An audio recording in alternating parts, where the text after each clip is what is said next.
A Estação Espacial Internacional, ISS, é considerada uma das maiores invenções da humanidade. No entanto, isso não impede a enorme estrutura de ser alvo de controvérsias. Uma delas, por exemplo, diz que a estação é frequentemente visitada por objetos voadores não identificados, OVNIs. Mas por que OVNIs visitariam a ISS? Tem algo prestes a acontecer? E o que as autoridades estão acobertando? É isso que vamos ver nesse vídeo. Mas antes, já deixa o seu like, se inscreva e ative o sininho para não perder nenhuma novidade do canal.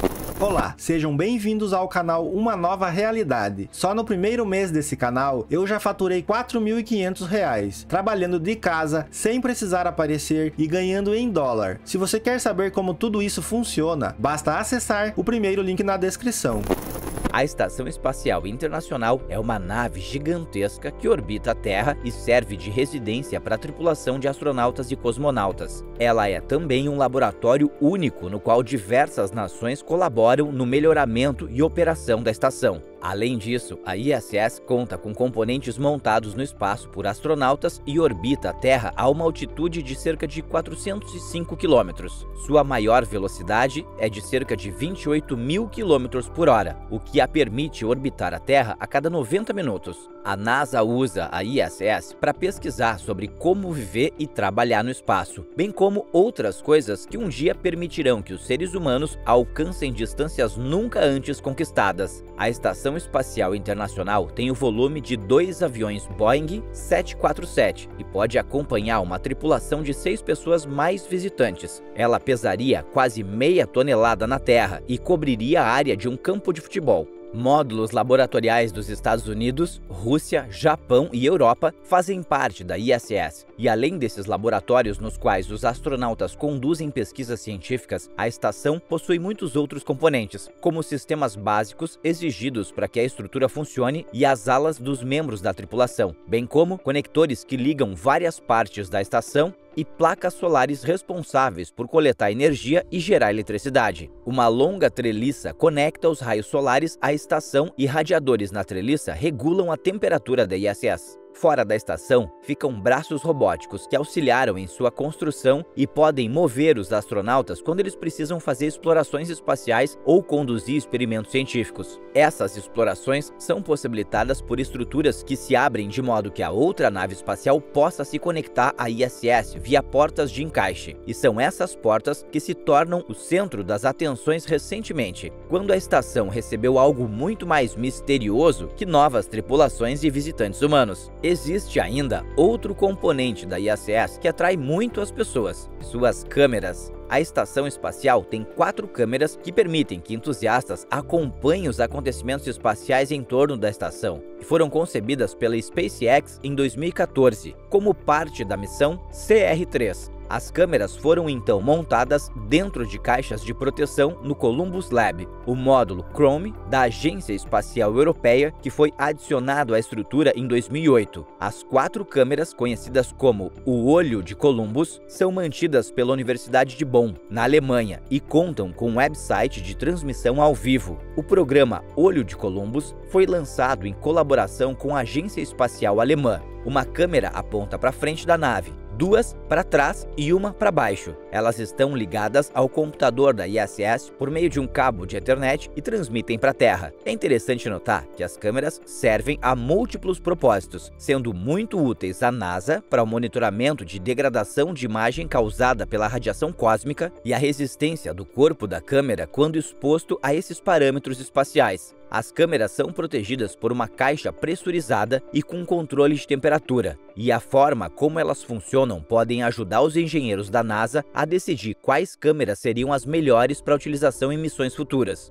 No entanto, a agência espacial tem sido acusada de interromper propositalmente suas transmissões ao vivo da ISS, quando algo que o público geral não deveria ver é transmitido. E graças à sua posição e capacidade de agência espacial, a NASA está em uma posição única de expor ou omitir objetos estranhos não terrestres. ainda que geralmente filtre com cuidado o conteúdo que é revelado ao público. Tome como exemplo o recente evento que deixou entusiastas espaciais desconfiados quanto a possíveis manipulações da NASA. Acontece que durante uma transmissão ao vivo, um videoclipe mostrava um estranho objeto adentrando na atmosfera da Terra, mas a stream logo foi abruptamente cortada. De acordo com o que foi mostrado pelo caçador de OVNIs StreetCap1 no YouTube, um objeto brilhante descia à Terra antes que o feed magicamente fosse interrompido. Mas não importava que a NASA tentasse fazer. Essa tentativa não foi capaz de parar o fluxo de informações referentes a um dos assuntos mais controversos de todos os tempos. Na realidade, isso parece ter dado ainda mais combustível para o interesse por OVNIs, e as pessoas têm querido cada vez mais saber o que as autoridades podem estar escondendo. Por exemplo, um caçador de OVNIs alega ter visto 10 OVNIs durante a transmissão ao vivo da NASA. Os avistamentos foram feitos por um homem que atende pelo nome de Jeff. Enquanto assistia a live da ISS, ele avistou 10 objetos desconhecidos flutuando ao redor da ISS. Jeff, então, fez uma captura de tela no momento em que a estação passava sobre o Atlântico Sul e, posteriormente, a compartilhou com um youtuber chamado Michael, que se autodenomina um vigia da Terra, ou seja, uma pessoa que rastreia mudanças sobre e próximas da Terra com a intenção de desvendar diversos tipos de fenômenos. Desde então, as capturas de tela viralizaram e já contabilizaram centenas de milhares de visualizações. Esse incidente lembra muito o caso Mantell, que por muito tempo moldou as discussões sobre OVNIs e tinha todas as características de um encobrimento oficial, que na época podia ser feito de forma muito mais simplificada, devido ao fato de o fluxo de informações ser mais facilmente controlado.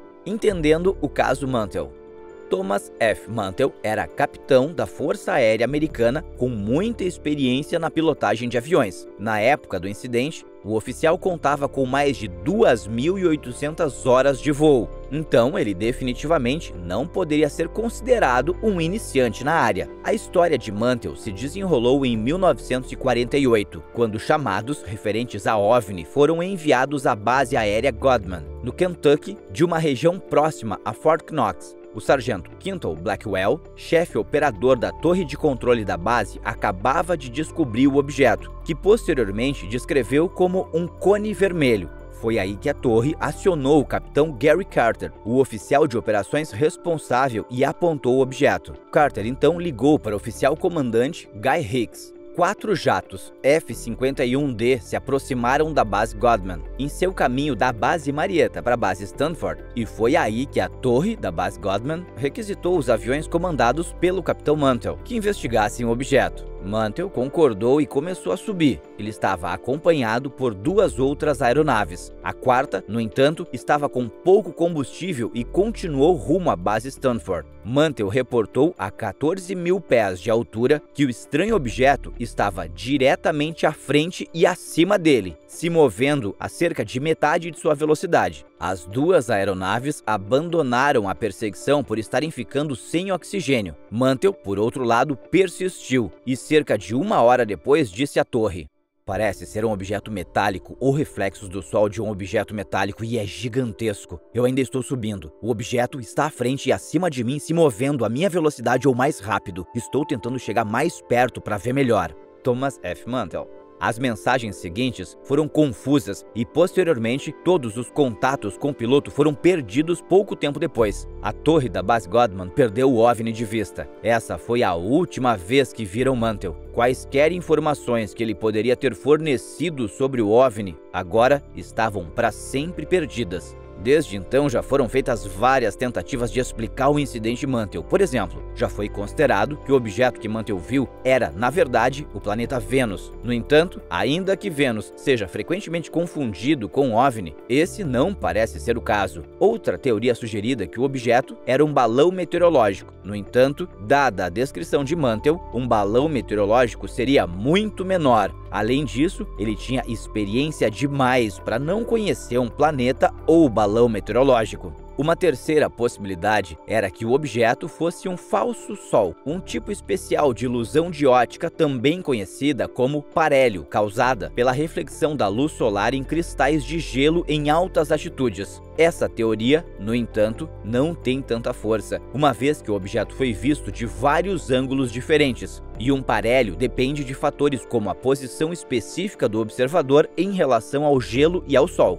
Independentemente de qual seja a teoria, a atenção atraída pelo caso Mantell foi grande o suficiente para envolver as autoridades e pouco depois causou a criação do projeto Blue Book, que tinha como principal objetivo convencer o público de que objetos voadores tinham explicações. Após inúmeros avistamentos de OVNIs durante a Guerra Fria, a Força Aérea Americana estabeleceu o projeto Blue Book em 1952 para explicar ou desacreditar o máximo de dúvidas de OVNIs possíveis e mitigar chances de pânico generalizado e proteger o público de problemas de segurança nacional. Nesse sentido, apesar de não serem russos, os fenômenos tecnológicos representavam uma grande ameaça potencial. Nos bastidores, porém, as autoridades enfrentavam uma realidade um pouco mais séria, avistamentos bem documentados de OVNIs que envolviam observadores bem treinados, fotografias de dados de radar, marcas no chão e efeitos físicos em aeronaves.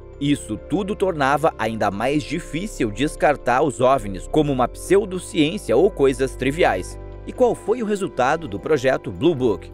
O diretor de inteligência da Força Aérea Americana, o Major-General John Sumford, anuncia que cerca de 1.000 a 2.000 relatórios foram analisados e que a maioria deles foi explicada. No entanto, ele também admitiu: uma pequena porcentagem foi produzida por observadores críveis em relação às coisas relativamente inacreditáveis. No momento, estamos tentando resolver esse grupo de avistamentos. Major-General John Sumford.